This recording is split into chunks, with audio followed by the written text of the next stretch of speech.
Bom, então vamos tratar aqui, né? Antes de tudo, agradecer aí o convite para participar desse Congresso de Literatura Católica. É uma iniciativa que só merece sim, nosso apoio, né? Nossa gratidão porque estejam fazendo isso, né? Todos os organizadores, né? Realmente muito bom.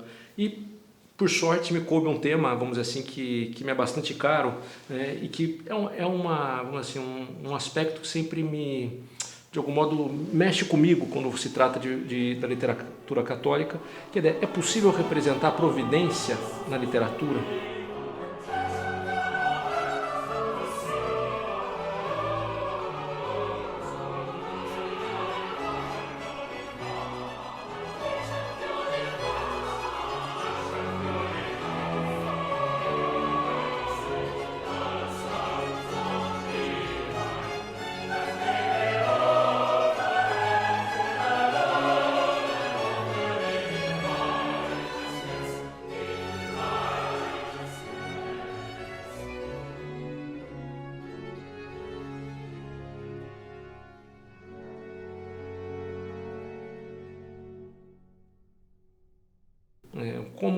Vamos assim, a gente pode tratar desse elemento fundamental da doutrina cristã, que nós, de algum modo, todos nós temos até experiência pessoal dele, né? Não tenho dúvida de qualquer católico que seja um pouco praticante começa a ter uma relação com Deus, sente, né, de algum modo, mas não só sente, né, vê de uma maneira até intelectual a ação de Deus na própria alma, de como há um sentido nas coisas que vão acontecendo, uma inteligência por trás que está nos guiando, né?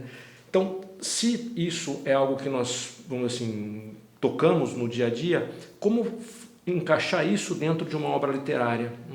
Então, começar a minha ideia, fazer uma breve introdução, depois eu falaria um pouco sobre posturas com relação à possibilidade ou não de haver a providência, uma segunda parte que seria formas de representar essa providência, e a terceira parte nós vamos falar de 2 livros rapidamente, só para dar um pouco um exemplo de obras que trataram de uma maneira, né, que me parecem serem interessantes, serem relevantes.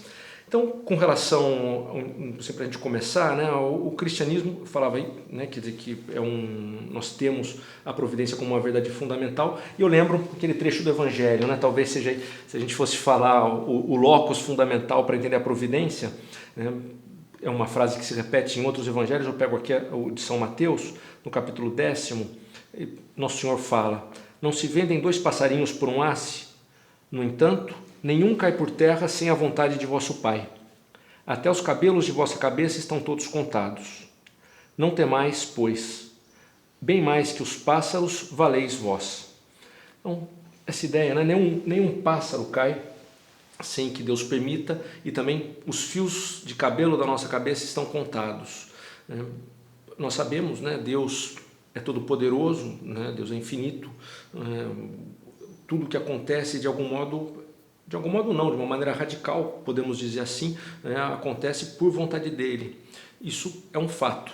Aceitar isso, vamos dizer assim, não é fácil, principalmente quando você quer compor com outras realidades. O cristianismo tem esse problema, né? Chesterton dizia que era o paradoxo, né? Você aceitar verdades que parecem que elas são, vamos dizer assim, excludentes umas da outra, mas você as aceita, de certo modo, não compondo, mas levando radicalmente até o fim. Você aceita que Deus, de fato, tem um poder total sobre as coisas, agora, ao mesmo tempo, você admite a liberdade humana e o mérito do ser humano também de uma maneira profunda, né? Então, como é que nós podemos compaginar a liberdade com a providência? E essa é uma questão que, vamos dizer assim, antiga na filosofia, os gregos já começam a tratar disso, antes do cristianismo, e na Idade Média vai ser um tema ao qual se vai voltar muitas vezes. De um lado esse, o problema da liberdade. Outra questão que é muito relacionada à providência, inclusive talvez seja, vamos dizer assim, um argumento a favor do ateísmo com maior impacto, com mais força para as pessoas, é que se Deus é onipotente e as coisas acontecem por vontade dele, como é que se pode explicar o mal? Né? Por que existe o mal? Então, ou Deus não é onipotente ou ele não é bom, porque se ele fosse bom e onipotente, não poderia haver mal. Então, são questões que realmente mexem conosco, vamos dizer assim, nos obrigam a pensar, né? E há respostas muito boas para isso, né? Uma delas, por exemplo, que talvez eu acho que seja a que teve maior impacto. Inclusive São Tomás de Aquino, ele a utiliza quando ele vai tratar das provas da existência de Deus, é uma que Santo Agostinho oferece. E é muito simples. Muito simples não, quer dizer, simples na maneira como ele formula, mas você pode meditar bastante a respeito dela, né? É que Deus, diz Agostinho, ele não permitiria um mal se ele não pudesse, a partir daquele mal, trazer um bem maior ainda. Então, aquilo que nos parece mal, vamos dizer assim, está inserido dentro de um plano muito maior e que nós não vamos entender em todos os momentos, vamos dizer, qual é a função de cada peça. Mas nós temos daí já uma questão de acreditar por fé, de que Deus, na sua bondade, se permitiu algo ruim, vai fazer com que surjam bens daí. Lógico que, vamos dizer assim, o paradigma disso é um ato mais nefasto que houve na história, foi justamente aquele que trouxe o maior bem. Estou falando da redenção, evidentemente, né? Que é a redenção, a morte do próprio Deus, né? De Cristo encarnado, Deus encarnado, Jesus Cristo. Essa morte, uma morte em todos os aspectos, vamos dizer assim, moralmente falando, o pior ato, o único ser inocente, tirando Nossa Senhora, mas o próprio Deus é morto de uma maneira injusta, mas a partir dessa maldade tremenda há um ato de entrega absoluto que nos redime. No cristianismo nós aceitamos, vamos dizer assim, as verdades sem compor. De certo modo elas como que se chocam, vamos dizer assim, né? E acontece isso com relação à redenção também, né? O maior mal, o que seria o ato mais injusto, né? A derrota de Deus, acaba sendo a própria vitória. Vocês vejam como a redenção, sem dúvida, ela entrou em toda a nossa cultura, a ideia, né, de um Deus que morre pelas pessoas, né? Um filme como Matrix, por exemplo, né? Que nunca aquilo seria um filme cristão, né? Mas vocês vejam que a própria estrutura do final do filme é uma coisa assim, o personagem principal morre em favor para salvar a cidade, que por sinal ele coloca o nome de Sion, né? Sião, né? Tem aí esse tipo de figura, literalmente todo o filme é um pouquinho pobre, ainda que seja um filme interessante, né? Mas é a ideia, a estrutura da redenção um pouco, vamos dizer assim, diluída, que se coloca como uma grande história. É a grande história das nossas vidas, né? É a grande história do que ocorre. Então, a redenção é o exemplo maior da providência, da ação da providência, em que entra a liberdade, entra a vontade de Deus e um bem que se consegue grande a partir daquela situação toda, da resposta no caso de Cristo. Então, se nós pensamos isso, a ação de Deus por trás, ela ocorre, a vontade de Deus se realiza, agora ao mesmo tempo o ser humano é de fato livre, o ser humano tem responsabilidade pelas suas ações. Como é que nós fazemos para colocar isso dentro de uma obra literária, dentro de uma história? A gente vê a própria Bíblia, ela traz várias histórias, né? São histórias reais, né? Algumas delas nós podemos falar que tem imagens, há símbolos, né? Isso tudo, mas nos aspectos fundamentais nós sabemos que é um livro histórico, né? Os evangelhos, aí sem dúvida alguma, né? Então, uma narrativa, ela tem a ação dos personagens e ela deve ser de algum modo coerente. Personagens que agissem de uma maneira absolutamente fortuita, de uma maneira, vamos dizer assim, ao azar, seria impossível a gente compreender a ação deles. Logo, não daria para fazer uma narrativa.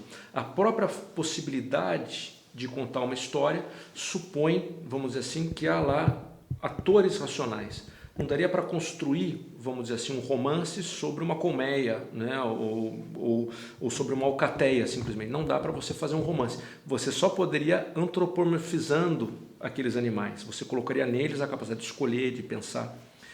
Então, se a vontade de Deus passasse por cima da liberdade humana, se ela tornasse impossível a liberdade humana, não seria possível fazer romance, vamos dizer, como a gente entende, não haveria quase que dramatismo. Vou tratar um pouco disso, a gente vai se explicar melhor, né? Já vamos ver. Mas ficaria no mínimo enfraquecido, porque as personagens simplesmente estariam, vamos dizer assim, agindo de acordo com forças que elas mesmas são absolutamente capazes de entender ou de fazer frente a elas e são arrastadas.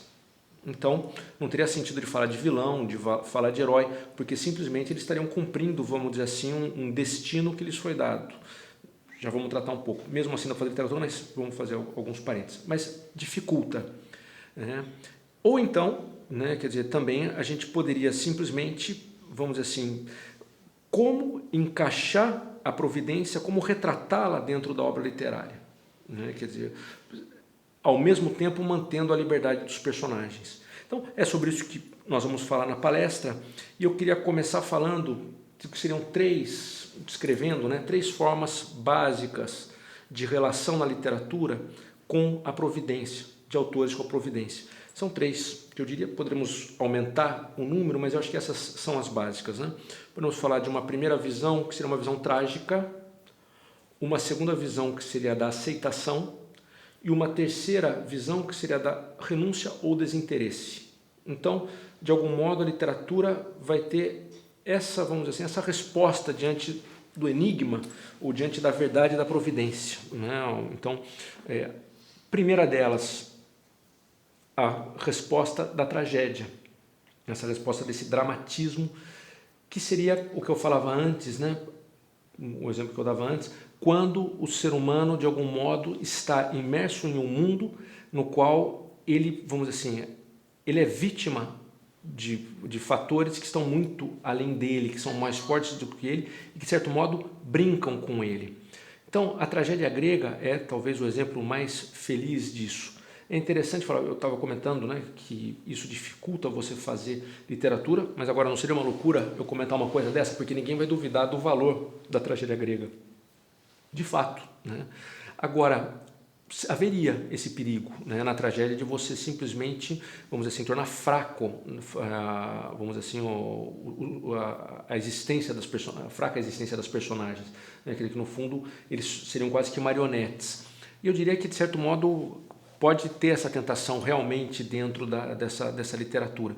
Agora, ao mesmo tempo, isso o próprio Kant falava, e é verdade, não concordo com ele, né? Ele achava que não era possível propriamente você provar a liberdade, mas você via que ela existia. Então eu diria que, de certo modo, com os filósofos gregos acontece algo similar, com os pensadores gregos, e isso vai desembocar também na literatura deles, ainda que a visão de mundo deles fosse uma visão fatalista, em que o destino era quem, vamos dizer assim, determinava tudo, de uma maneira diferente de como é a providência, como a gente vai ver daqui a pouquinho, ainda que eles admitissem isso, eles viam que as pessoas tinham um domínio sobre os seus próprios atos, ou ao menos, vamos assim, parecia que tinham, né? Também essa é sempre uma questão, autores que Spinoza entre eles, né, que não haveria liberdade propriamente, haveria só uma aparência de liberdade para nós, a gente está enganado em pensar em liberdade. Não vamos entrar nisso, né? Mas os gregos poderiam admitir isso também. Mas seja como for, eles aceitavam que havia uma responsabilidade, que havia ações que poderiam ser representadas de uma forma literária e isso traria força.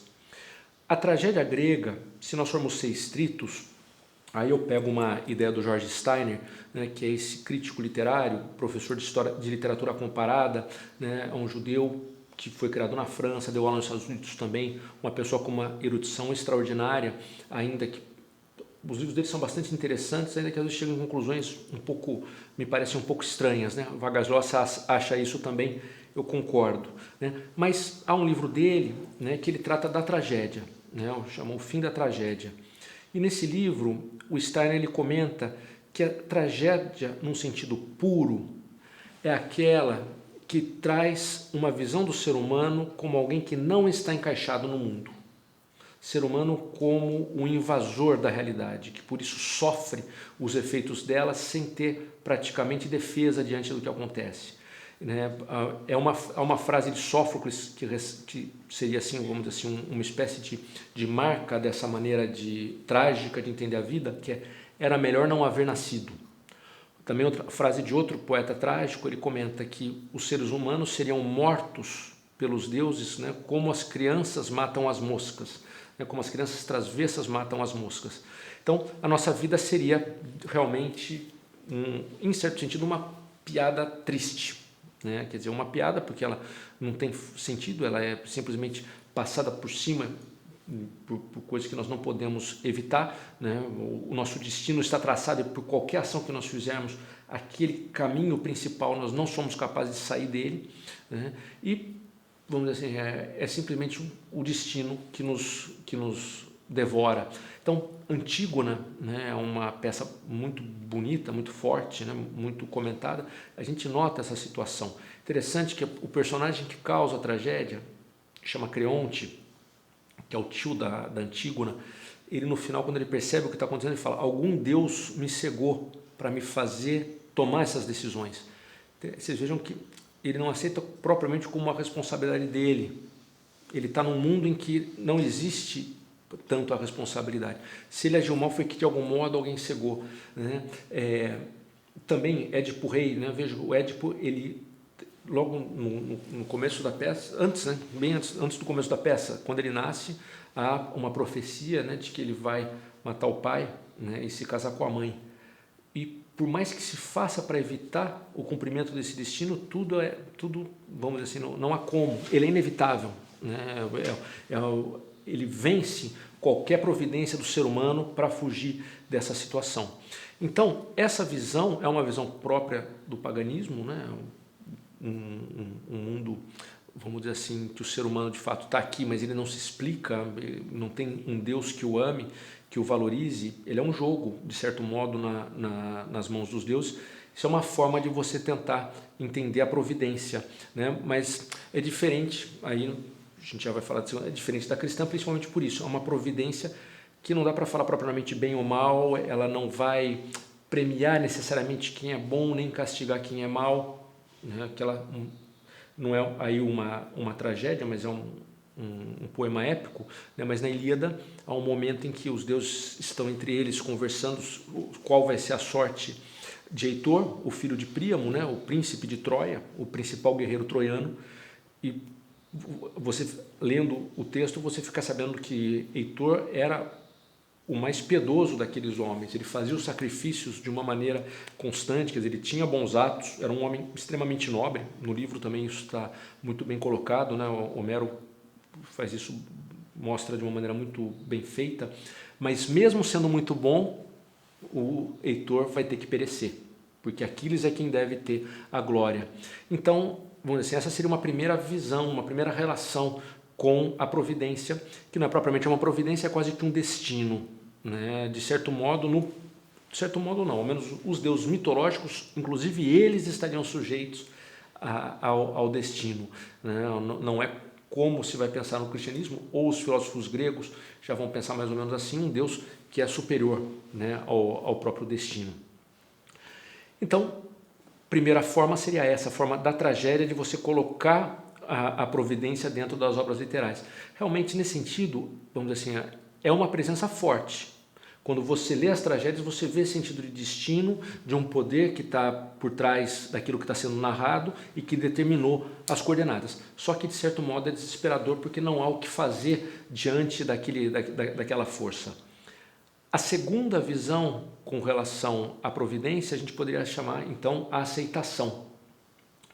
Então, essa aceitação eu colocaria, vamos dizer assim, que toda a literatura cristã, na medida em que ela é empapada de cristianismo, de algum modo ela vai ter essa posição frente à providência.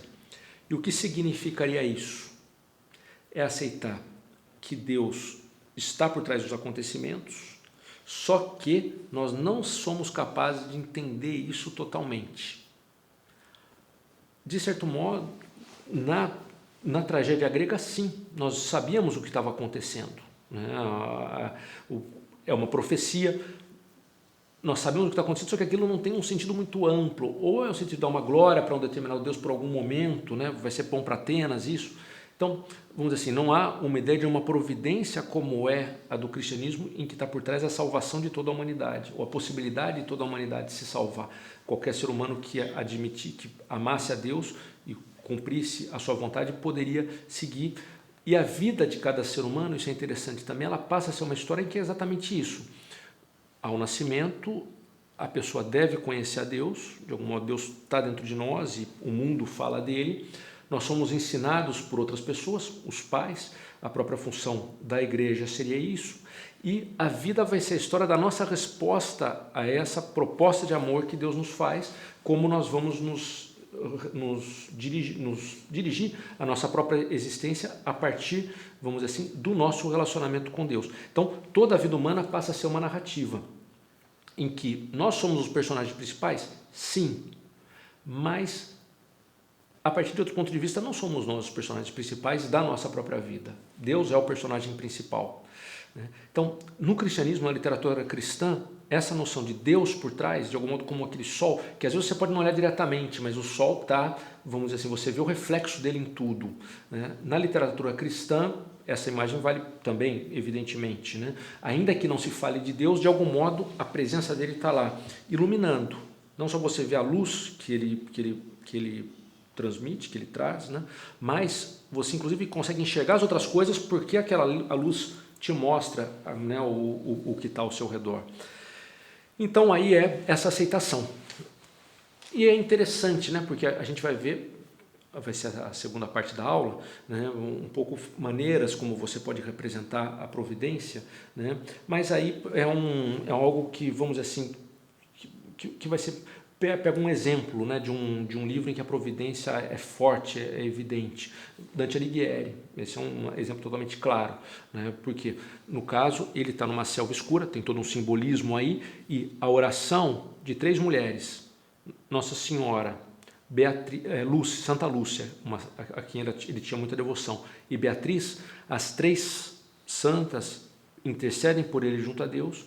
Então Deus dá a Dante a graça de poder passar pelos reinos, não da eternidade, porque o purgatório não é eterno, mas os reinos pós-morte, do inferno, do purgatório e do paraíso.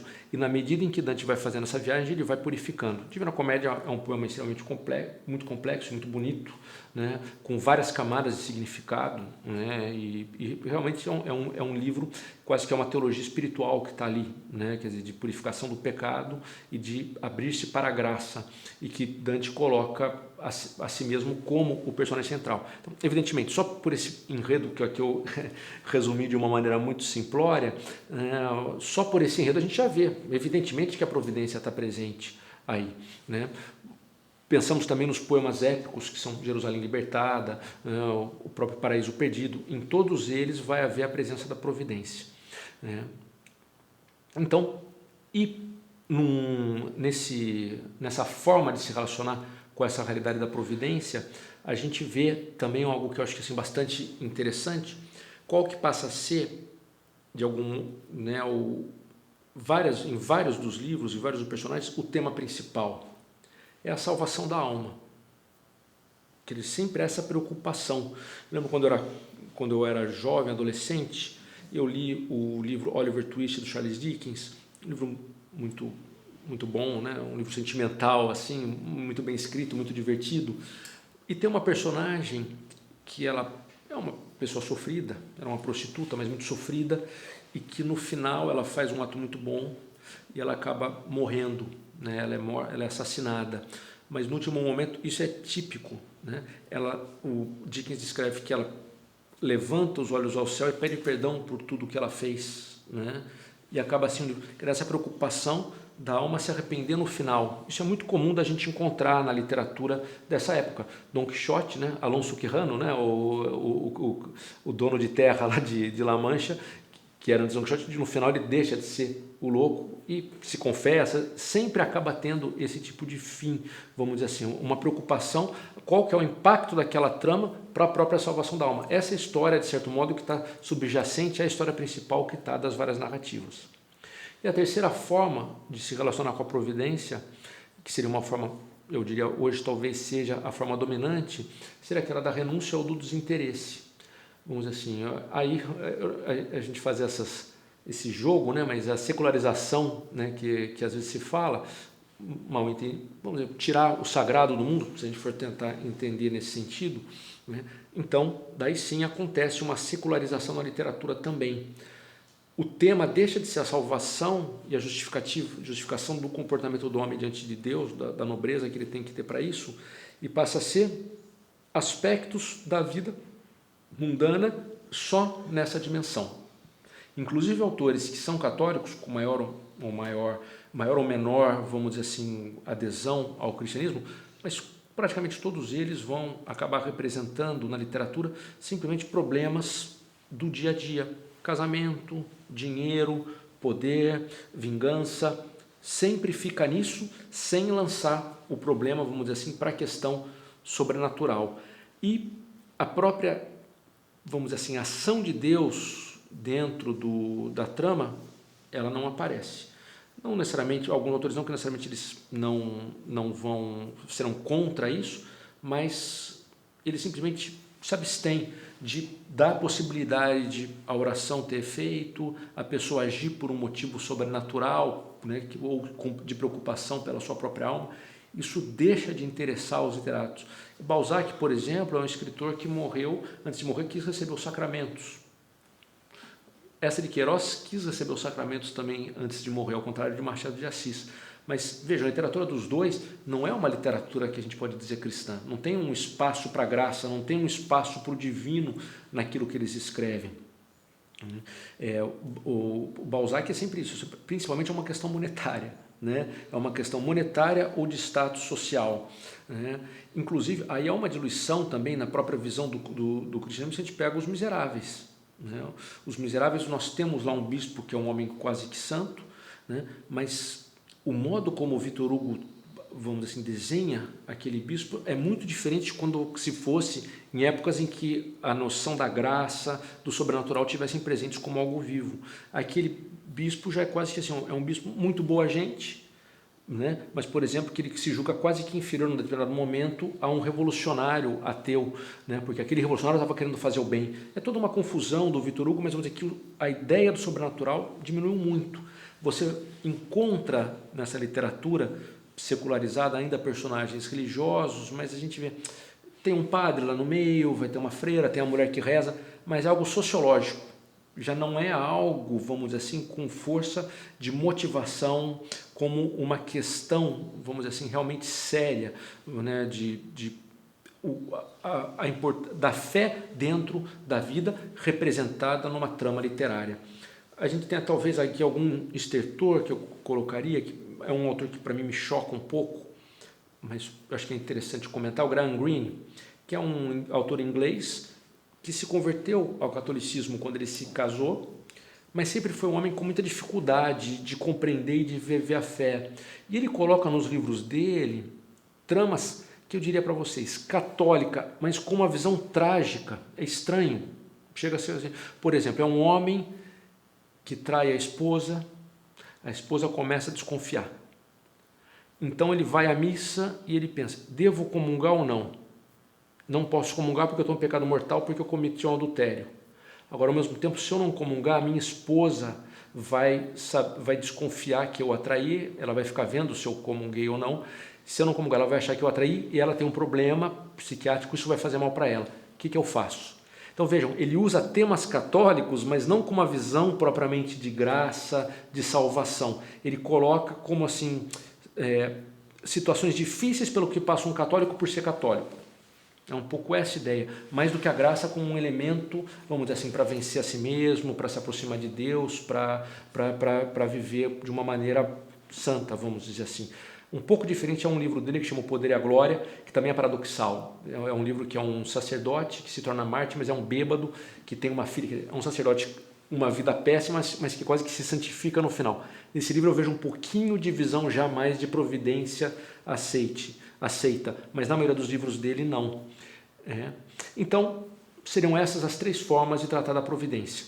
Eu poderia falar de uma quarta, que é o misticismo, já vou tratar dela daqui a pouco. Né? O misticismo eu colocaria entre a primeira e a segunda, a gente já vai ver isso.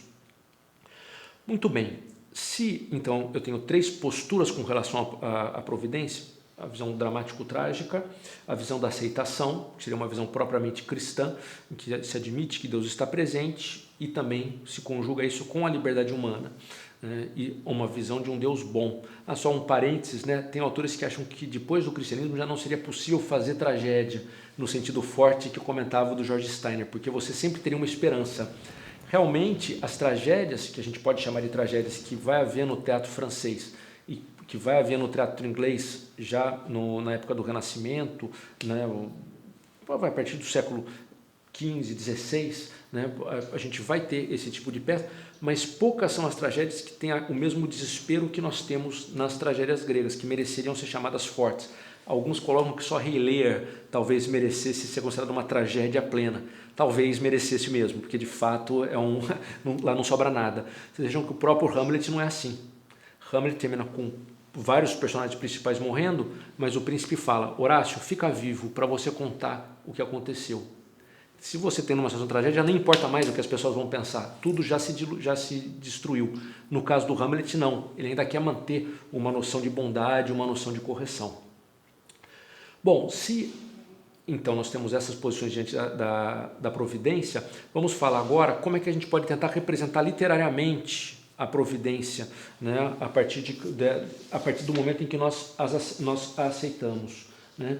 Então, eu vou falar de duas formas, vamos dizer assim, de representar a providência. A primeira, ela é mais óbvia e, vamos dizer assim, é uma imitação que se faz da própria, da épica grega, que é colocar Deus e as figuras angélicas dentro da peça, como personagens, dentro da peça literária, como personagens.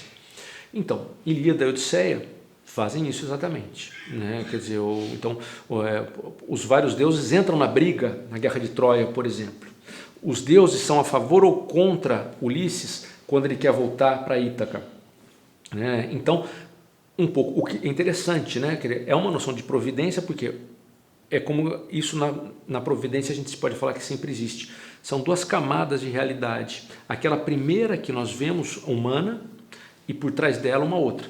Nesse caso, nos épicos gregos, eles querem mostrar isso, né? Quer dizer, você tem a realidade acontecendo num nível humano, mas você tem também uma outra superior, que é a dos deuses, que vai influenciar essa segunda, ainda que num nível meio próximo. Né? Então, os deuses saem como um personagem. Isso vai ser utilizado também dentro de obras cristãs. Torquato Tasso, Jerusalém Liberdade, ele usa desse expediente também, só que daí colocando o demônio e os anjos, né, agindo em torno de Deus. O caso, talvez assim, um caso famoso de uma obra literária de uma enorme qualidade, é justamente Paraíso Perdido, do John Milton. Né? Então, Satanás é personagem, os anjos são personagens de toda a trama. Camões faz isso. Só que é interessante no caso do Camões, ele usa os deuses gregos, sendo ele um autor católico. Camões não é pagão de jeito nenhum, né? Ao contrário, no próprio livro, vários momentos, ele fala, né, da fé cristã, né? Ele não tem dúvida com isso. Mas ele usa como uma espécie de um artifício para lembrar para nós que a realidade que nós conseguimos ver não é a última palavra. Há uma realidade superior a ela. E ele representa pelos deuses. E daí, no final do livro, tem vários momentos de oração, ele, lógico, Camões admite que ainda tem a providência por trás de tudo aquilo, que de algum modo colocava para Portugal uma missão dentro da cristandade, que essa missão tinha que ser cumprida através das ações, né, dos navegadores, dos reis e tudo mais. Portugal teria uma função de levar a fé para vários lugares, uma fé pura. Então, essa é uma maneira de trabalhar, que é uma forma que eu diria, assim, vamos dizer, interessante, né? Só que com um problema, me entendam, né? Sem desmerecer nada desse livro, essas grandes obras da literatura, mas não é assim que nós sentimos a providência, que nós vemos a providência no nosso dia a dia. A não ser casos muito excepcionais, de fato não aparece um santo, né, ou o próprio Cristo para nos falar alguma coisa para fazer, para nos dar uma ordem, né? Então, da maneira como aparecem esses deuses, não é como a gente vê aqui no dia a dia. Então, na representação literária, quando se lança a mão desse expediente, que é legítimo, vamos dizer, envolve toda a trama num certo caráter fantasioso. Lógico, não quero dizer que os anjos, os santos não existam, não é isso. Mas é que eles não se comportam de maneira real daquela maneira, daquele modo, como está retratado. A gente não vê, não é daquele jeito como eles funcionam. Né? Então, né, tem esse aspecto fantasioso, não tem problema nenhum, volto a dizer, mas é uma maneira de representar a providência bastante específica. Né? Então, comentava, né, também os próprios autos, né, várias peças do teatro espanhol, do teatro português, justamente colocavam os Deus, as virtudes, o demônio participando até como uma forma didática né, para ensinar para o povo elementos de moral da doutrina cristã.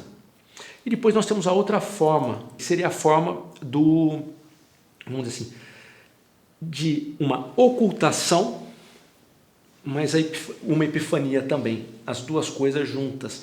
Isso não é fácil de fazer, me parece, né? Vários autores conseguem, mas vamos dizer assim, tem que ter um talento. Você não vai ser explícito, mas você vai mostrar que Deus está presente. Só que você tem que deixar em certo ponto a dúvida. E vamos lá, né? É assim que a gente vive no mundo, né? As coisas vão acontecendo, a gente vê a mão de Deus, a gente fala, puxa, Deus, eu acho que aqui me deu uma luz, essa moça apareceu, foi bom, quer dizer, aquilo deu certo ou deu errado, mas a gente não tem certeza absoluta se foi Deus efetivamente que fez. A gente vai juntando as peças de algum modo, isso vai ficando um pouco mais claro com o passar do tempo, mas não é possível ter certeza de que é Deus que está agindo daquela maneira e não de outra. Como representar isso literariamente? Não é fácil, você tem que jogar com uma certa penumbra. Essa é a verdade. E muitos autores conseguem fazer isso de uma maneira extremamente feliz, eu diria, né? De um lado, eu penso, podemos pegar vários exemplos, mas eu colocaria Dostoiévski. Então, Dostoiévski é um autor que isso é de propósito, ele quis fazer assim. Ele permite muitas interpretações, né? O tradutor brasileiro Dostoiévski, que traduziu direto para o russo, por exemplo, ele acha que Dostoiévski sempre foi um socialista e no fundo era um ateu. Eu acho que isso é totalmente equivocado, né? Quer dizer, lendo o diário o diário do escritor, cartas, vamos dizer, a vida dele, Dostoiévski é um autor profundamente cristão, né? Profundamente cristão. E ele sugere ações de Deus no decorrer dos livros, né? E essas ações têm impacto na vida das pessoas. Eu acho que ele é muito feliz nisso. Então vejam, por exemplo, Crime e Castigo, toda a ação, todo o comportamento da Sônia é um comportamento guiado por Deus. A Sônia vai ajudando a que o personagem principal, o Raskolnikov, vá se encontrando. Você pode falar, não, isso é uma coisa meramente psicológica. Essa é uma forma que é possível você realmente interpretar. Mas me parece que o Dostoiévski não para nisso. Ele está tratando lá de aspectos sobrenaturais também. Sobrenaturais não como milagres, mas assim, a graça que vai agindo dentro da alma de uma pessoa, né? Muitos amigos meus já me disseram isso e alguns críticos comentam e me parte o coração quando eu leio isso, né, conosco, porque eu acho que me parece que é um não entendimento profundo do romance. Muita gente não gosta da parte final de Crime e Castigo, que é justamente quando o Raskolnikov ele muda. E ele muda de visão de mundo, ele se torna um cristão exatamente por influência da Sônia na prisão. Então a gente fala, isso aqui é demais, isso aqui é que as pessoas não estão entendendo que todo o livro desemboca naquela situação. Era aquilo que o Dostoiévski queria mostrar. Então eu acho que aí ele é muito feliz em mostrar a providência. Irmãos Karamazov, eu acho que assim, é muito talentoso a maneira como ele faz. A figura do Starets Zosima é uma figura da graça que influencia várias pessoas e essas personagens elas têm respostas diferentes ao Starets, como é na vida real. Diante da graça, diante de Deus, as pessoas respondem diferente, mas Deus está lá agindo através das pessoas. Então o Starets, daí a gente pode pensar a Grushenka, o Dmitri, o Alyosha, todos eles, vamos dizer assim, são influenciados de uma maneira mais ou menos direta uns pelos outros para o lado da graça. E acontecem no decorrer do livro uma série de coincidências, de elementos que poderiam ser diferentes, mas que a gente vê que daquilo sai um bem, ou sai um direcionamento. Ainda que no primeiro momento pareça ter sido ruim, depois aquilo se vê como uma coisa que foi boa, né? O que eu comentava antes para vocês da providência, né? Quer dizer, Deus só permite um mal se ele pode tirar um bem daquilo. Então, o Dostoiévski consegue mostrar isso bastante bem, né? Então, essa é uma forma, né? Deus é real, Deus está presente, né? Agora, ele não assambarca a ação das pessoas. De algum modo, ele consegue, respeitando a liberdade das pessoas, fazer com que o comportamento delas entre no plano dele.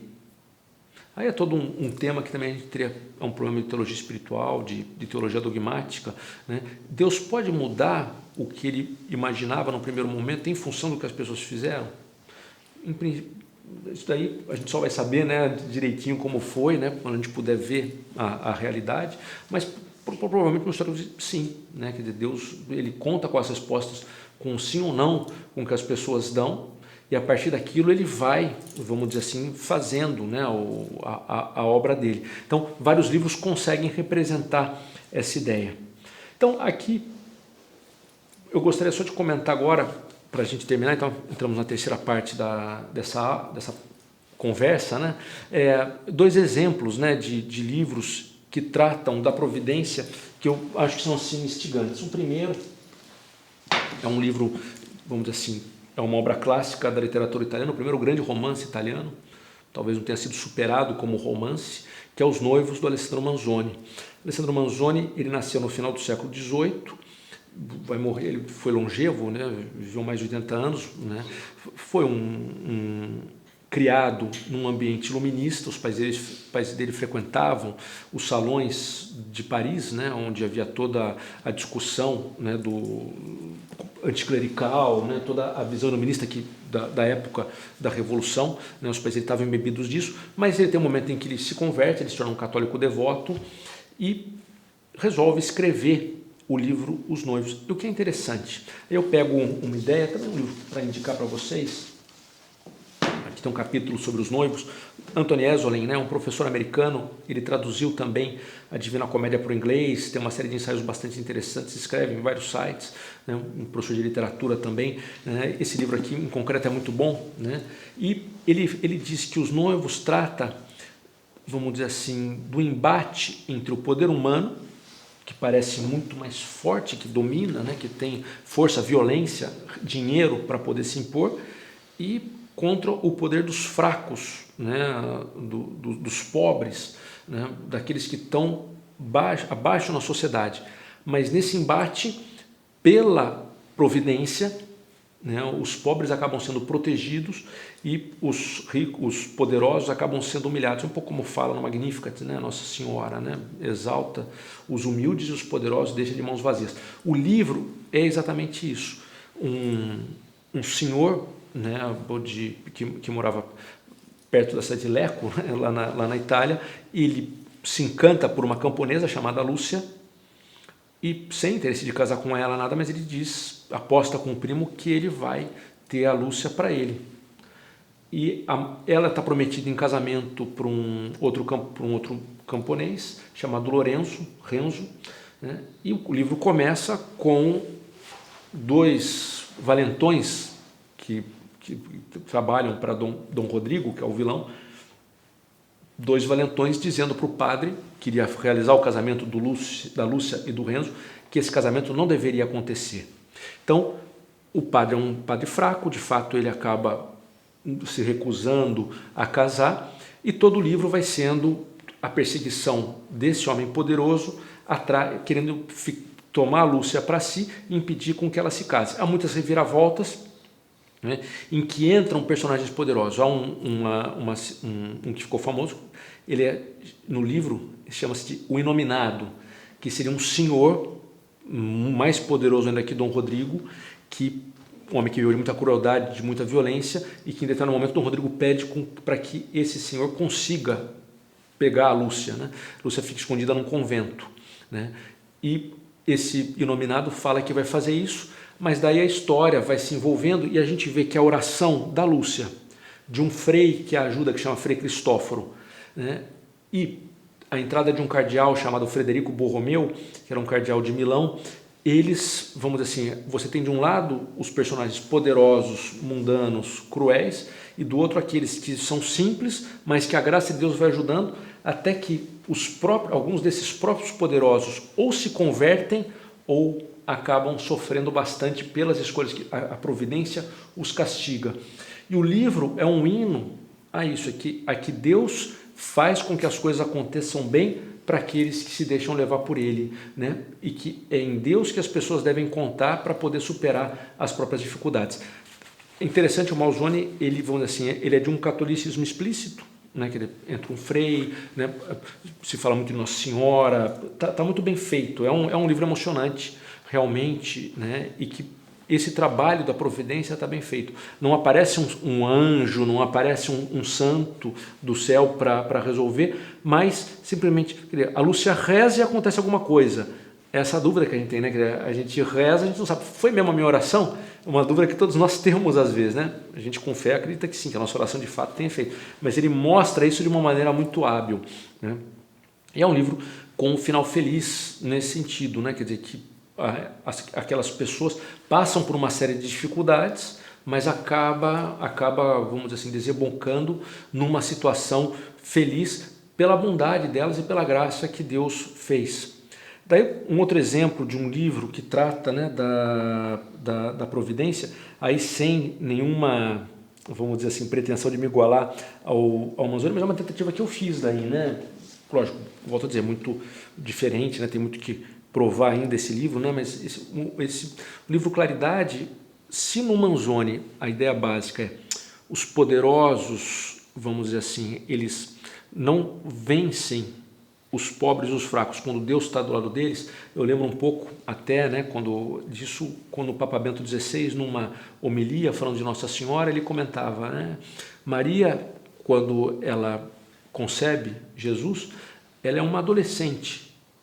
O que é uma adolescente, né, como uma criança diante de todo o pecado no mundo, de todo o mal do mundo, diante de todo o poder.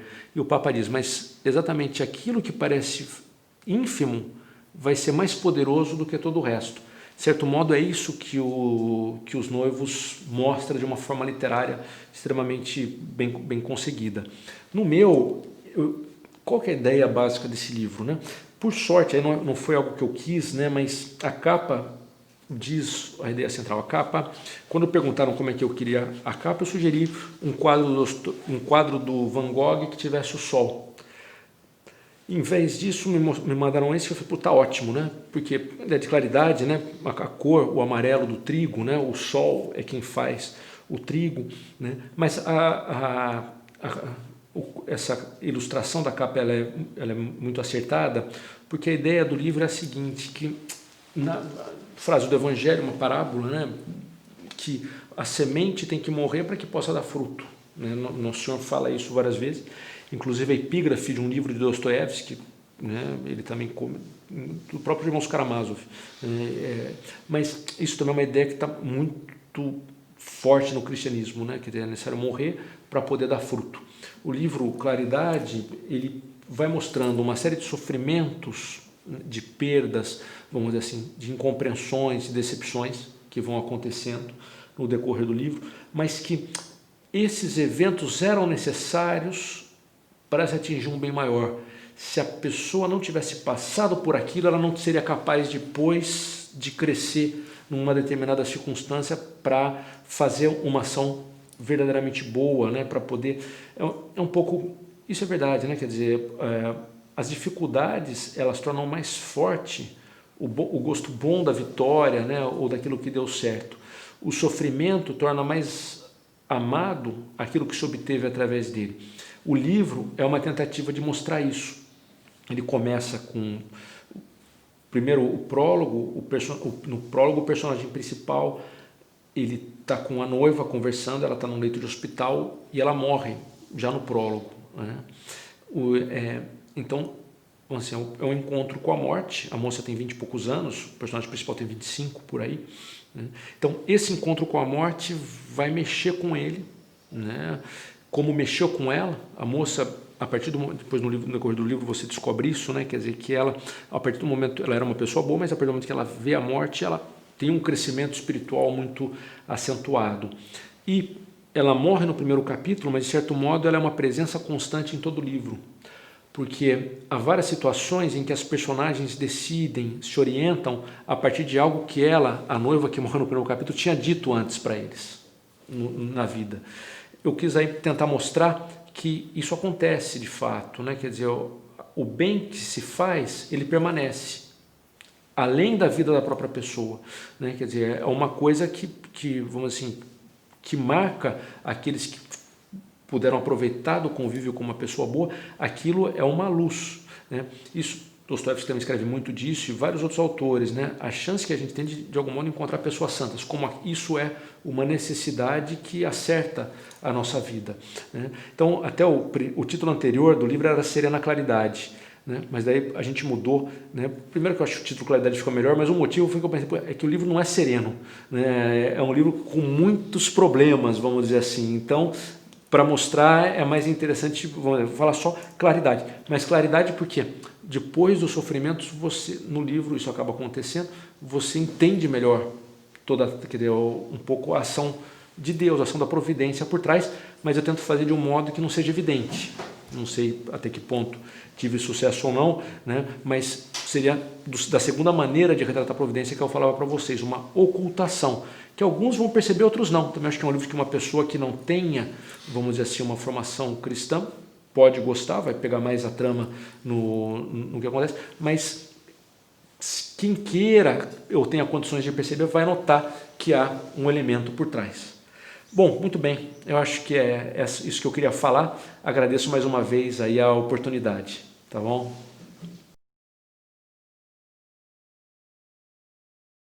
Então, diria assim, a providência não é propriamente a roda da fortuna. Você vê o próprio nome, a roda da fortuna, né? Quer dizer, é algo que vai acontecendo, a fortuna é algo que vai acontecendo, mas vamos dizer assim, de uma maneira aleatória, como o próprio nome diz, é o azar, é a sorte, é o azar que vão acontecendo. Agora, lógico, para nós não é a roda da fortuna porque nós acreditamos em um Deus bom e que Ele tem interesse por nós. Uma vez eu estava falando com um colega e ele dizia que o que mais custava para ele para aceitar Deus era que Deus pudesse se preocupar conosco. Que Deus fizesse o universo, que Deus pudesse ter criado as coisas, está ótimo, ele aceita. Mas que Deus pudesse escutar uma oração, que Deus se preocupasse se eu vou ser feliz ou não, ou se eu vou... Isso ele já achava que não. É engraçado que depois de um tempo eu estava lendo a Introdução ao Cristianismo do Joseph Ratzinger e ele fala exatamente disso, né? Que as pessoas hoje não admitiriam que Deus pudesse, vamos dizer assim, cuidar do detalhe. Mas daí o Papa fala, isso parece que é respeito por Deus, mas não é. No fundo é achar que Deus não é tão poderoso assim. Porque se Ele efetivamente é poderoso, para Ele tanto faz o pequeno como o grande. Para Ele tudo é igual, porque Ele é infinito. Então as coisas, para Ele tudo funciona, vamos dizer assim. Então, sem dúvida, Deus está na vida de todo mundo, não só de quem é cristão e de quem o aceita. É interessante, vamos dizer assim, mesmo pessoas que não tenham fé nenhuma, de algum modo a vida delas está dando bons frutos ou maus frutos, né? Se falta o aspecto sobrenatural, sem dúvida é uma limitação grande, né? Uma limitação séria, mas ela pode fazer coisas boas, pode dizer algo que vai tocar num determinado aluno, ela pode ter virtude, um professor que fala algo para um aluno, um pai que vai ter virtudes e vai ter qualidades, alguém que teve um filho e aquele filho vai fazer coisas. Então, vamos dizer assim, ainda que o homem esteja afastado de Deus, Deus nunca está afastado de homem algum, né? Então, aí é interessante que você fala, porque vamos pensar isso na literatura. No fundo, se eu estou correto, minha forma de ver, né, que eu volto a dizer, eu acredito que é a forma de vários autores, né, que eu gosto muito, né, você fazer uma literatura sem se referir à providência é você limitar uma parte da realidade que ela não está entrando na obra literária. Isso deixa de enriquecer a obra literária. Um romance, uma poesia que se abra para essa possibilidade, que consiga de algum modo mostrar, ela está retratando o mundo muito mais fidedignamente do que quem simplesmente não entra dentro, vamos dizer assim, desse âmbito, dessa dimensão.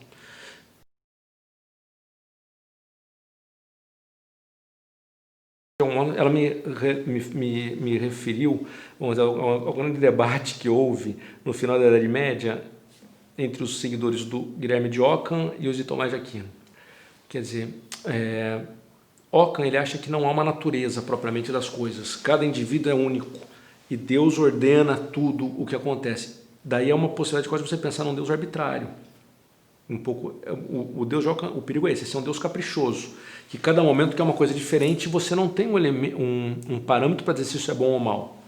Tomás de Aquino, ele vai dizer que não, que há uma natureza, que a própria inteligência de Deus ajuda a organizar toda a realidade.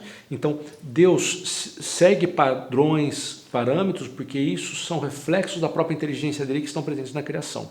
Então, num personagem, isso é bacana o que você fala, porque realmente, vamos pensar, se a gente entende que há uma lei moral, uma lei natural, essa lei, aí tem várias explicações, várias linhas para você divergentes aí para explicar, mas vamos dizer assim, é algo que explicita como o ser humano vai funcionar melhor, como ele vai se desenvolver, se tornar pleno como ser humano, o que ele tem que fazer para se aperfeiçoar. Se ele não faz, ele vai de algum modo diminuir a própria riqueza dele ou até pervertê-la de acordo com o tipo de ação. E essa planificação do ser humano traz alegria.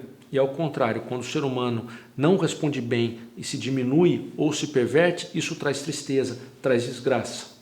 Então, de certo modo, a gente pode falar, sim, que é normal que na narrativa você mostre o problema. Isso é bacana porque Dostoiévski, estou falando bastante dele porque ele é um autor forte, né? Mas também se a gente pensar em Tolstói, alguns livros dele também isso é claro, isso é muito forte, né? Ele tenta mostrar que as ideias, elas são erradas, e ele não procura, vamos dizer, refutá-las de uma maneira teórica. Ele procura mostrar que alguém que viva de acordo com elas vive mal. Vai ser alguém egoísta, vai ser um criminoso, vai se desgraçar. Então, vamos dizer assim, a própria vida mostra que aquela ideia é ruim, porque se você for coerente com ela, você se dá mal. Isso é uma coisa interessante de mostrar na literatura. Você vai colocando, vamos dizer assim, toda a história, os personagens têm qualidades, têm defeitos, eles vão respondendo de certo modo ao que lhes vai acontecendo, e isso vai trazendo bons frutos ou maus. Ainda, isso está muito claro no Manzoni, no meu livro eu procuro mostrar, qualquer obra também tem isso, não quer dizer, e aí eu acabei não falando antes do misticismo, que eu tinha comentado para vocês, do misticismo da feitiçaria. Seria uma outra forma de você tratar da providência, mas o que é? A gente acredita que procurar fazer as coisas bem, vou procurar seguir o que Deus quer de mim. Agora, isso não significa que eu possa determinar como as coisas vão se dar. No sentido, puxa, vou rezar, então vou conseguir aquele emprego. Vou fazer tal coisa, vou ser bom aqui, vou cuidar, então vou conseguir namorar aquela moça que me interessa. Não é assim que funciona. A gente não tem um domínio.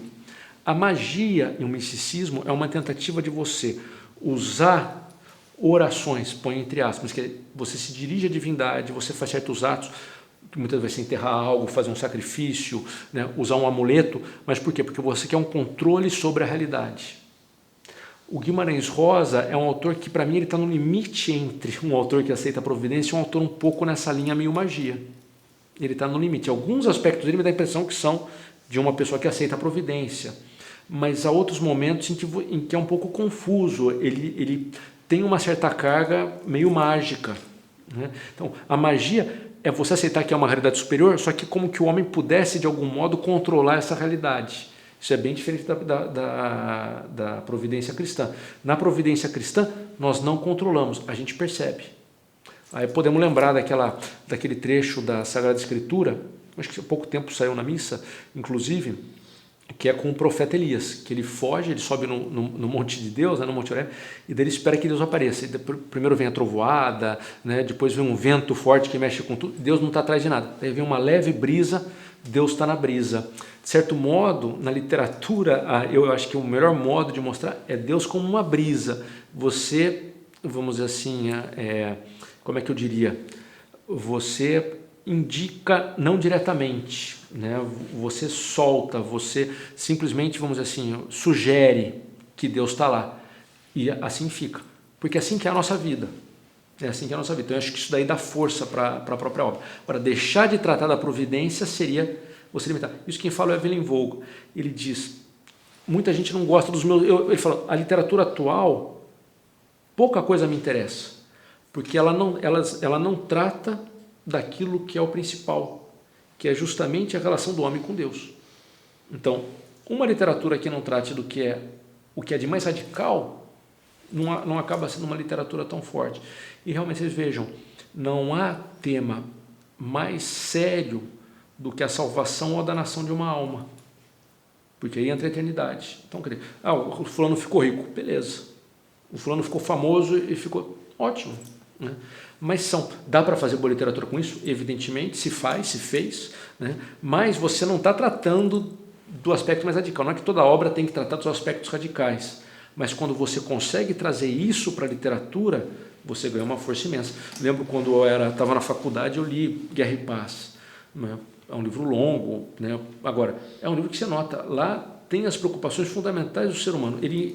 Tolstói é um grande artista, né? Ele intercala muito bem com elementos também mundanos, mas o problema todo da salvação, o personagem principal é o Bezukov, é o príncipe André Bolkonsky também, anteriormente, Princesa Maria, todos eles, o problema da salvação, do sentido da existência, está constantemente ali, né?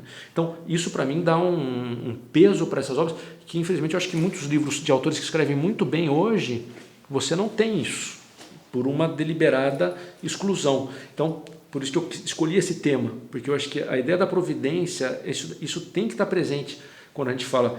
E não é uma literatura católica no sentido que vai ficar tratando de padre, de freira, de vamos dizer, elementos católicos em termos sociológicos. Não precisa de nada disso, mas é uma visão de mundo que está por trás e que, eu até diria, não só ela não atrapalha, como ela pode fortalecer muito a literatura. Só para vocês saberem, eu estava falando do Evelyn Waugh, que é um autor inglês do século XX, Luiz Fernando Veríssimo, ele fala, olha, para mim o melhor livro do século XX é o Brad's Head Revisited, né? Ele falou que é um livro de cabeceira dele, o Brad's Head Revisitada. Fala, o que eu não gosto muito do livro é aquele aspecto cristão, então eu tiro aquele aspecto e tudo bem. Mas ele foi agudo, porque realmente o aspecto cristão está lá. O livro é tão bom que eu entendo que até uma pessoa que não queira saber do cristianismo vai reconhecer a maestria com que o Evelyn Waugh trata aquilo tudo. Mas eu também sinto pena de ouvir alguém falar isso, porque ele não está aproveitando um elemento fundamental da obra que aumenta ainda a força que ela tem. De certo modo, é engraçado, né? O autor, ele vamos dizer assim, a gente pode fazer uma analogia, lógico, como toda analogia tem um aspecto que é verdadeiro e outro que não é exato, né? Mas Deus cria o mundo e está um pouco vendo. Você, quando você escreve, de algum modo, você está controlando os personagens também, né? E se você quer ser um autor coerente, Deus respeita a nossa liberdade. De certo modo, isso é engraçado, mas também quem escreve tem que respeitar os personagens. O que eu quero dizer? Você escreveu, em certa medida, os personagens adquirem, vamos dizer assim, características próprias que você não pode desmentir de uma maneira inconsequente. Lógico, um personagem pode mudar no decorrer de uma obra, mas se ele muda, eu tenho que dar motivos para ele mudar, eu tenho que pôr situações que expliquem aquela mudança. Eu não posso simplesmente fazer com que alguém que tem um determinado comportamento passe a ter outro. Se eu faço isso, eu estou fazendo uma literatura ruim. E isso é uma tentação. Vamos dizer, seria o ser caprichoso, né? Agora, ao contrário, o bom autor, ele vai fazer de alguma maneira que aquilo você controle, você vai pondo os eventos acontecendo, só que o personagem vai manter a sua integridade, vai manter a sua coerência, né? Então, isso é uma coisa que eu procurei fazer no livro. Eu pensei, puxa, é interessante quando você escreve, você sente esse tipo de situação, você mesmo construindo, né? Porque até um colega meu falou, você tem que dar um outro final para o livro. E eu pensei, puxa, será que dá? Só que na hora eu fui pensando, falei, não, os personagens como eles são, eu acredito que aconteceria isso, não outra coisa. Se eu fizesse diferente, era só jogar para a torcida, eu vou dar um final diferente, mas eu não estou sendo, vamos dizer assim, coerente com aquilo que eu escrevi antes. Com eles daria isso. Então, vamos dizer assim, um autor que seja, qualquer autor, mesmo sem pensar na providência, talvez, né, quer dizer, um autor, de certo modo, vamos dizer assim, só o fato de você aceitar uma certa racionalidade na conduta humana e na existência, um sentido, já te aproxima de ao menos em alguma medida da providência. Para você não admitir, você teria que tirar o sentido final. Não digo o sentido, a gente pode admitir facilmente um sentido de um ato concreto. Quero entrar na faculdade, ou um filme ou um livro que é sobre vou vencer um torneio de futebol, ou um torneio de tênis, ou o que seja.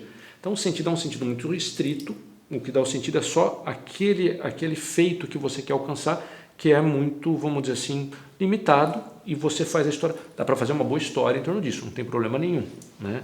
Agora, quando você trata de uma literatura em que você fala de um sentido para a existência, como um todo, daí você já está começando a tocar numa providência de certo modo. Realmente, se você tira totalmente a providência, não cabe fala de sentido. Daí eu acho que também boa parte da literatura boa que é feita, mas uma literatura muito diferente do que eu faria, porque eu nem conseguiria, mas é uma literatura desesperada. Né? Quer dizer, é você partir da noção de que não há nada, não tem sentido, e você coloca o personagem enfrentando essa situação. Então, muitas vezes, Alberto Camus é um exemplo, e outros autores, é isso, é alguém que se coloca contra o absurdo do mundo. A gente poderia perguntar, por que eles colocam contra o absurdo? Para que adianta, se tudo é um absurdo? Daí eles não têm muita resposta para isso também, nem é o problema, né? Não é o que eles querem tratar, mas é uma situação dura, que eu acho que muito da literatura hoje é isso, né? Ou você se preocupar com elementos assim muito simples, é um prazer, às vezes nem é propriamente mais, antigamente era amor, família, casamento, hoje não é isso, né? Hoje é um prazer, é um relacionamento efêmero, né? É uma satisfação que você tem profissional, mas não no sentido de um serviço para os outros, mas no sentido de ganhar poder, ganhar fama, ganhar status, né? Então, muitos livros, muitas obras estão em torno disso. Também é frequente que os autores, as pessoas tenham um pouco a noção do sagrado, alguma nesga elas abrem, mas infelizmente dá a impressão que é menos do que a realidade, do que elas mesmas vivem. Porque isso também é uma coisa que está no... Isso eu concordo muito com o Manzoni, eu procurei colocar no livro também, e um colega meu até estranhou, e eu entendo que ele estranhe. Os personagens rezam, os personagens pedem ajuda a Deus, as pessoas vivem assim, a maioria. Muitas não, mas concordo, mas a maioria vive. Eu acho que isso tem que estar num livro, esse tipo de motivação. Nem todo mundo age só por egoísmo, só por dinheiro. As pessoas, puxa, não, é por amizade, é por sacrifício, é porque eu gosto, é por amor. Isso tem que estar na literatura, isso não é ingenuidade. Eu acho que tirar esse elemento é você decapitar, né? É você mutilar a realidade e fazer uma literatura mais pobre. Hoje eu acho que o maior problema seria esse, né? Você empobrecer a literatura, fazendo com que certos âmbitos que são presentes na vida, você não queira falar deles, se tornem proibidos. Então, aí o literato não pode ter medo de nada, né? O literato tem que pôr tudo e tem que enfrentar, ele pode discordar, o que seja, mas ele tem que ao menos estar aberto para todas as possibilidades. Hoje, vamos dizer assim, há uma série de âmbitos em que isso não está acontecendo. Por isso a ideia da providência, falar da providência. Há uma diferenciação, isso eu usava muito, eu dei aula de direito, eu usava muito essa diferenciação, que até baseada no Aristóteles. Ele fala que uma das virtudes intelectuais, que aperfeiçoa a inteligência do ser humano, é a tecne, a arte. E qual é a característica da arte? É uma maestria no fazer. E a pessoa pode ter essa maestria mesmo que ela não seja boa em termos morais. Então, um médico, o cara pode ser um maior pilantra, mas ele pode ser um bom médico, ele trabalha bem. Então, um jurista, em certa medida, também. Ele pode conhecer bem o direito, entender bem como fazer um contrato, só que ele ser um homem arrogante, ser um homem... Então, no caso da arte, da tecne, você fazê-la de uma maneira correta, de uma maneira até exímia, não garante que você seja um bom ser humano. Então, no literato, isso também acontece. Você pode fazer literatura boa ou ruim sendo ou não um homem bom. Um homem cruel, ele sabe mexer com as palavras. Aquele filme Amadeus, né, um filme que ganhou Oscar, vários Oscars na época, era justamente um embate, é um livro bastante fantasioso, no sentido que o Mozart não era daquele jeito. Mas tem um momento, que é o momento mais forte do filme, que é um embate entre uma pessoa que era um compositor bom, mas medíocre. Mas um homem que cumpria, procurava ser um bom, até no caso um bom católico. Contrapondo ao Mozart, que esse músico percebe que é um gênio, mas nota que é alguém com uma vida, no filme, uma vida desvairada. Então a revolta dele é: como é que é possível que esse homem com uma vida desvairada tenha esse dom? Tem esse dom. Isso de fato eu acho que pode acontecer. Tem alguns artistas. Mas agora, no caso da literatura, isso é verdade, você pode ter alguém... Carlos Drummond de Andrade é um excepcional poeta, como alguém que sabe manejar as palavras. Ele é muito bom. Mas eu lembro bastante do Bruno Tarantino fazendo uma crítica uma análise sobre a obra do Carlos Drummond, e a teoria do Bruno era que num determinado momento o Drummond teve que decidir se ele aceitava ou não Deus. E ele nega. E na visão do Bruno, a partir desse momento, a própria poesia do Drummond perde força, porque ela passa a tratar de assuntos comezinhos, assuntos simples. Ele já não enfrenta mais o problema. E onde ele negaria é justamente no poema dele, que talvez seja o mais famoso, um poema extraordinário, que é A Máquina do Mundo, né? Em que a máquina do mundo se apresenta para a pessoa numa estrada de Minas e ele se nega a descobrir o que é a máquina do mundo. Então, Bruno Tolentino achava que aquilo seria uma espécie de negação de Deus. Então, de certo modo, você pode ter um autor que seja exímio no escrever as palavras, vamos dizer, o português dele é muito bem escrito e tal, só que se ele não tem uma dimensão humana rica, a matéria-prima dele, por melhor que ele seja formalmente, vai sofrer. Eu falava para vocês do George Steiner. Ele tem um livro chamado Presenças Reais. Eu acho que não foi traduzido para o português esse livro, foi escrito em inglês e foi traduzido para o espanhol, né? Mas eu lembro que quando eu li me impactou um momento, porque ele fala: não há nenhum grande literato que seja ateu.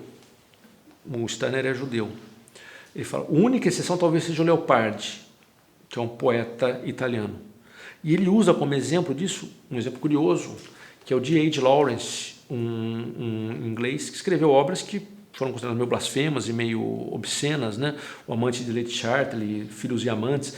Então, ele fala, mesmo o Lawrence, ele pega textos do Lawrence falando que o artista tem que estar nu diante do Criador, tem que estar nu diante de Deus para poder... Então, ele falava, todo grande artista trata desse assunto, vamos dizer assim, que é a própria divindade, a seriedade da vida humana. Senão, para que a gente ia fazer literatura se não fosse para tratar disso? Se a vida humana fosse só uma questão de encher a pança, ganhar dinheiro e ter um prazerzinho, para que eu vou me meter só a fazer livro? Só se for para ganhar outro dinheiro, daí eu vou fazer coisas banais, coisas meramente, né, fracas. Então, pode ter uma literatura católica ruim? Pode ter uma literatura católica ruim. Ruim pela própria teologia católica errada, a pessoa pode usar uma teologia católica equivocada, que atrapalhe, pode acontecer, né? Ou pode ser ruim porque a pessoa não tem maestria na técnica literária. Isso pode se dar, faz diálogos xoxos, a trama é mal construída, ainda que a pessoa queira. Daí isso é chato porque acaba pegando mal para a própria fé. Agora, eu acho que um autor que tenha fé e aprofunde, ele é capaz de fazer assim.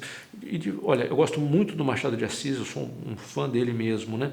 Mas eu acho que talvez, será que ele seria melhor se ele não fosse, se ele tivesse fé? É sempre uma questão que eu me pergunto. Ele tem respeito pela fé, ele não tem. Eu gosto da interpretação do Tolentino. Inclusive no livro tem um momento em que os personagens fazem uma discussão sobre Machado de Assis, é justamente essa ideia, que de algum modo o Machado mostra o que é o homem sem Deus. Isso um literato não católico pode fazer, pode nos ajudar. Ele faz com que a gente veja aquele desespero que está quem não aceita Deus. Era melhor que ele não tivesse que ter feito isso, né? Mas para nós às vezes é bom ver. Então, nesse sentido, um Camus, esses autores são interessantes. Quando eu leio um Balzac e tal, me dói ver isso. Eu gosto dos livros assim como Aventura, mas me dói ver a falta de transcendência. Quer dizer, morre nisso, quer dizer, não tem mais, sem tirar o mérito desses grandes escritores, né? Não tem o que dizer. Mas eu prefiro aqueles autores que efetivamente tratam. Eu acho que não é à toa que um livro como o do Tolkien faz tanto sucesso. Sei que vocês trataram do Tolkien no congresso, né? Tolkien, ele é um católico devoto, um católico coerente. O livro dele é um livro católico, ele mesmo fala isso numa carta. Ele fala, eu escrevi o livro sem pensar em que ele fosse católico, só que quando eu revi, eu fui percebendo cada vez mais claramente que ele tinha. Lógico, não é um livro que trata de Cristo, porque é um livro que passa em outro mundo, mas a cosmovisão dele, a relação de Deus com as criaturas, isso tudo está de acordo com a visão cristã. E é forte, né? Isso realmente dá um material que é poderoso, vamos dizer assim, né? Para você trabalhar, e te traz problemas, né? O cristianismo não facilita em termos dramáticos. Ele dificulta, porque você sabe que você nunca vai estar à altura. E você vai fazer o mal, e você vai ter que se arrepender, ou não. Você pode se desesperar.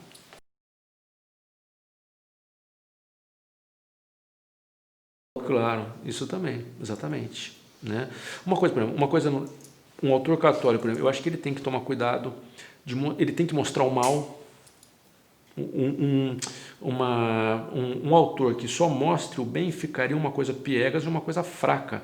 Vocês peguem, eu comentava no começo a respeito da redenção, do ato pior você vê o ato bom. A Sagrada Escritura, o mal está presente com uma força muito grande. Quer dizer, o nascimento de Cristo começa, já tem o massacre dos inocentes. O livro meio blasfemo do Saramago, né, o Evangelho segundo Jesus Cristo, tem exatamente essa discussão. Como é que Deus permitiu que essas crianças fossem mortas? É um mistério. É a providência. Deus permitiu, é verdade. Eu não sei, eu não consigo explicar para vocês. Nenhum de nós ousaria explicar o que Deus quis com aquilo. Como seria, talvez, se a gente quisesse fazer um livro, vamos dizer assim, que o próprio Deus viesse explicar, talvez se poderia, mas não. A gente só sabe que daquilo veio um grande bem. E aquelas crianças, aquilo que fala, né, que elas foram salvas porque deram um testemunho de Cristo morrendo, né, não falando, mas pela própria morte delas. Né? Então, a gente acredita que vai haver uma justiça divina. Né? No fundo, o escritor tem que mostrar atos bons e atos maus. É normal. Ele tem que fazer isso. Mas a maneira de mostrar atos maus também eu acho que ele tem que ser delicado. Hoje em dia há na literatura, de modo geral, eu acho, na minha opinião, acho difícil, poucas pessoas, há uma hipersexualização, por exemplo, né, que é um apelo fácil. Eu não acho que é bom, literariamente falando, nem entro, tem uns aspectos que poderiam falar se a gente quiser aspectos, mas em termos de aspectos literários não é bom. Quando você pega uma cena muito forte, muito violenta, uma cena sexualmente muito sugestiva, ou uma cena violenta com mau gosto, você vai lembrar um pouco da gosma, você vai lembrar daquela situação mais do que do resto do livro. Quer dizer, aquilo é como que aquilo que é muito salgado, muito pesado, você ao invés de lembrar da trama, que é o principal, você acaba ficando só com essa cena na cabeça. Quando o pessoal vai falar de certa série, só lembra da cena de sexo ou da cena de violência. Um pouco a trama fica escondida atrás disso. Isso eu acho que artisticamente é ruim. O foco daquilo que é o mais elaborado, daquilo que é o mais forte, do que deveria ser mais forte, ela faz com que você fique lembrando de outra coisa que é lateral, porque uma cena de violência tanto faz se a faca entrou assim ou assim, a modo como eu... Quer dizer, não é isso o importante, está sendo uma morte, isso é o mais... Só que você fica pensando, você viu como é que foi aquele golpe? Você acaba dando importância, lógico, tem formas de fazer com maior ou menor habilidade, isso não há dúvida, mas o exagero não é bom artisticamente. Então, um autor cristão, ele não tem que... Ele vai tratar do mal, mas de algum modo ele também sempre vai ter esperança. Né? Quer dizer, ele vai mostrar a beleza da virtude. Quer dizer, não é coisa mais besta do que falar que a virtude é chata, que a virtude isso daí não. Quer dizer, qualquer coisa... Não, você pode sofrer, você vai passar. Quer dizer, outra coisa, a pessoa virtuosa, ela conhece melhor o mal do que o mal, do que a pessoa má. Até o próprio Renato Russo, né? Só os santos têm ao certo a medida da maldade, né? Quer dizer, mas é verdade, ele é um autor pop, né? Tal, tem a sensibilidade para perceber isso. Um santo percebe o mal de uma maneira real que a própria pessoa que está no mal não percebe. Para ele tudo fica confuso, ele perdeu a noção. Agora, quem está do lado do bem, ele enxerga as coisas na sua devida proporção. Isso dá força. Então, diria, um bom escritor, ele tem que ser um homem santo. Eu até pensava esses dias, será que existe algum escritor que foi canonizado? Eu não me lembro de nenhum romancista ou poeta que tenha sido canonizado, isso eu não lembro. Né? O próprio Manzoni, alguns falam que ele poderia ser, eu não sei, o problema é que ele estava no meio da época italiana, está muito confuso a política da Itália, ele se meteu na política também, então mas é um homem de uma devoção, você nota que o Dante... Pode falar o que quiser dele, mas que ele traz suas coisas de um pouco de orgulho e de violência, mas também era uma pessoa bastante boa. Cervantes. Então, em geral, vários desses autores, vamos dizer assim, eram pessoas com uma vida bastante... Um pouco a ideia do artista maluco ou desvairado. E existe essa figura também. Mas dos grandes artistas, a maioria não parece que tenha sido assim, não. Camões era difícil. Camões fez um duelo lá em Lisboa, teve que sair. Mas também era um homem correto, era um homem muito correto. né? Então também não deve um pouco essa ideia romântica, né? Da época da geração romântica do artista transgressor. Dostoiévski era um homem que jogava, teve suas coisas, mas depois também teve uma vida de lar, vamos dizer assim, muito correta com a esposa dele, né? Porque ele é muito acertado, principalmente nos anos finais da vida dele, que foram os mais produtivos, vamos dizer assim. Era um homem normal, um homem religioso também. Então eu acho que, vamos dizer assim, a religião ajuda o artista a ele mesmo, a pessoalmente ele se centrar. Isso afetivamente não quer dizer que por isso ele vai ser vamos dizer, necessariamente ele vai ser o melhor artista, mas uma pessoa centrada costuma dar o melhor de si mesma. É mais fácil para ela dar o melhor de si mesma, e para um artista fica mais fácil para ele produzir obras, vamos dizer assim, de valor. Isso eu acredito que aconteça sim, né? Eu conheci muito bem um poeta que eu acho que é um poeta excepcional, o Bruno Tolentino, né? Então o Bruno é uma pessoa, vai ser logo uma biografia dele, ele é uma pessoa com uma vida complicada, mas em toda a complicação da vida dele, que foi, me parece que quando ele mais conseguiu produzir foi em momentos que ele teve uma certa tranquilidade, né? E se ele tivesse tido mais, talvez ele poderia ter produzido inclusive mais, né? Então isso também é uma coisa que eu acho que ajuda, né?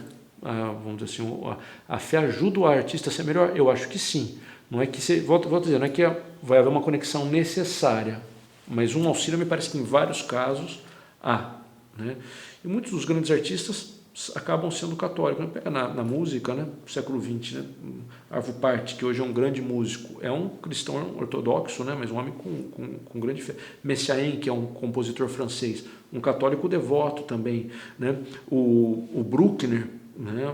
Estou falando de final do século XIX como do século XX. O Mahler se converteu para o catolicismo. Então, vamos dizer assim, o Bach era um homem devoto, era um luterano, mas um homem assim, vamos dizer assim, muito religioso, de fato uma religiosidade sincera, né? Também na literatura me parece que muitos dos autores efetivamente grandes, ao menos, tinham uma influência grande e a fé os ajudou.